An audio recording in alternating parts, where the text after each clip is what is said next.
Greetings and welcome back to another video by OSI's online education for OSI's online IELTS. So my name is Anish Patel and I'm the academic head here at the OSI Study and Immigration Consultants. So in today's video, what we are going to learn is the usage of idioms in IELTS speaking. Especially in speaking, you may however use them in your writing test as well, but using them in your essays is never an advisable thing to do. It just tends to make things a little bit more informal. Okay. However, if you are a general IELTS candidate writing a letter, an informal letter specifically, then you can go ahead, use an idiom here and there if the situation calls for it. So we are only going to be focusing on the speaking part, and I'm going to be discussing certain things that you need to keep in mind if you want to be able to claim those extra vocabulary points for using the idioms.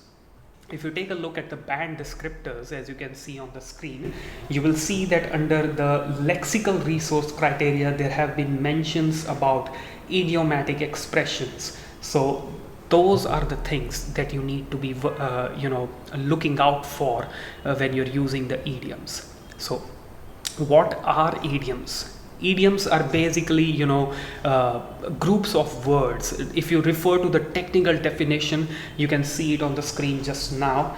They're basically a group of words established by usage. When it says established by usage, that means there is no specific definition of those group of words, but when they are used together, they're having a meaning not deducible from those of the individual words. So just to simplify this, it means an idiom is basically a phrase. It's a group of words, not a complete sentence.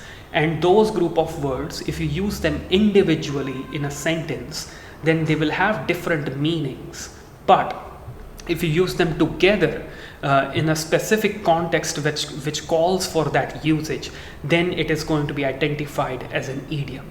So one of the common examples, over the moon, or something like once in a blue moon. So once in a blue moon is something that happens very rarely. Everyone knows that the full moon, it happens on a specific time, like every 15 or maybe 30 days. I'm not exactly sure, but once in a blue moon, that means something that's happening on a rare basis. So just like us, we work hard or we study hard once in a blue moon. If the examiner asks you if you're listening, if you enjoy listening to music, or if you enjoy reading books or something like that, you may be able to use this idiom and say that I'm not a very huge fan of books. I enjoy watching movies, but once in a blue moon, if I don't have any access to television, then I would read some books, something like that. All right. Now, coming to the criteria that you need to keep in mind when you're using idioms and you're planning to score some extra points by using them. Okay, the first thing, as you can see on the screen, the first thing you need to keep in mind is the pronunciation features. When you're using an idiom, and if it is an idiom that has to do something with emotions, make sure that you're emphasizing the right words or the right group of words while using that idiom. All right, so for example, let's say you're using the idiom over the moon, or an arm and a leg. How would you speak it in a sentence like this? This sentence, if I speak it without using pronunciation features, it sounds like this: I was over the moon when he asked me to marry him. But using the pronunciation features and emphasizing the correct words, it would sound better like this: I was over the moon when he asked me to marry him.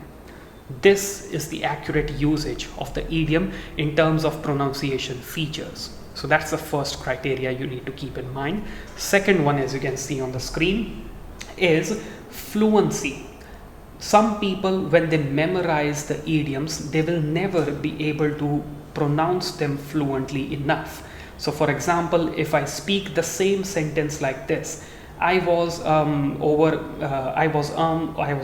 the moon when he asked me to marry him.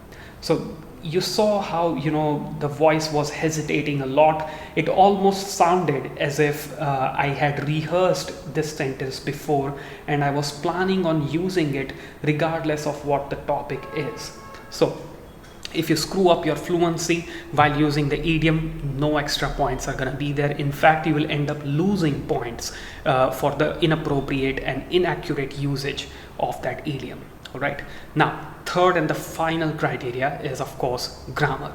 Right. As you can see on the screen, grammar being our old friend. If you make even the slightest grammatical mistake while using that idiom, again, it's going to equally affect your vocabulary score, just like your vocabulary is hurt when you are using words that are not in the correct form. Right. So when I say not in the correct form, it means if you're supposed to use feeling, and instead of feeling you used felt, it is called incorrect form, or incorrect choice of tense, incorrect choice of words, lack of flexibility with grammatical structures, something like that. So the same thing happens with idioms as well. Over here, taking a look at the same example, I was over the moon. Instead of over the, if you say over a, then you have messed up the usage. All right.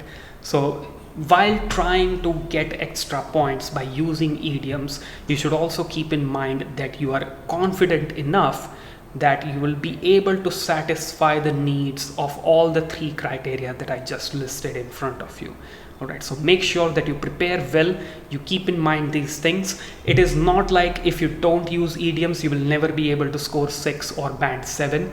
I myself appeared for the IELTS test twice and I managed to score an 8.5 in the speaking test without using a single idiom. Okay, so if you want to improve your score, you may add these idioms, but then you'll also have to make sure that you're satisfying all the criteria that comes with it. All right, so anyways, that is all for now. Thank you for watching. We'll catch you in the next one. Thank you.